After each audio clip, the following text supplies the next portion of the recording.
សូរិយាចែងចាំងខែប្រាំងហួតហើយបេះដូងសងរេ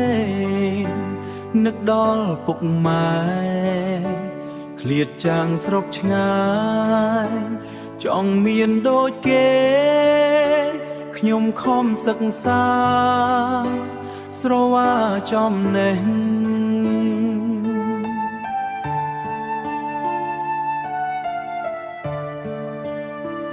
នឹកគ្រាកន្ល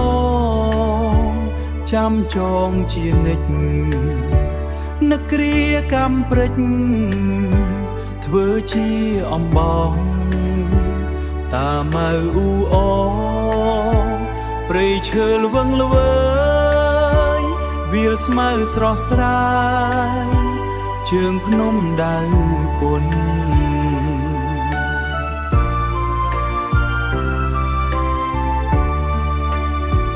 បន្តសិក្សាស្រវាវិជាចិត្តមិនរញរីភ្នែកសំលឹងឆ្ងាយតស៊ូតាំងចិត្តយកជ័យជំនះលើកពៀនឈ្នះ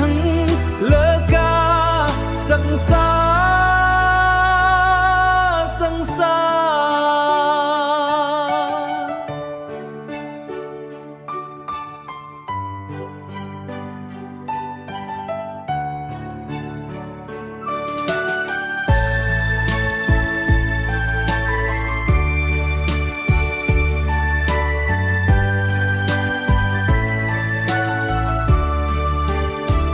បន្តសិក្សាស្រវាវិជាចិត្តមិនរញរីភ្នែកសំលឹងឆ្ងាយ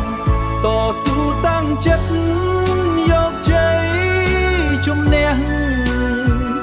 លើកពៀនឈ្នះលើការសិក្សា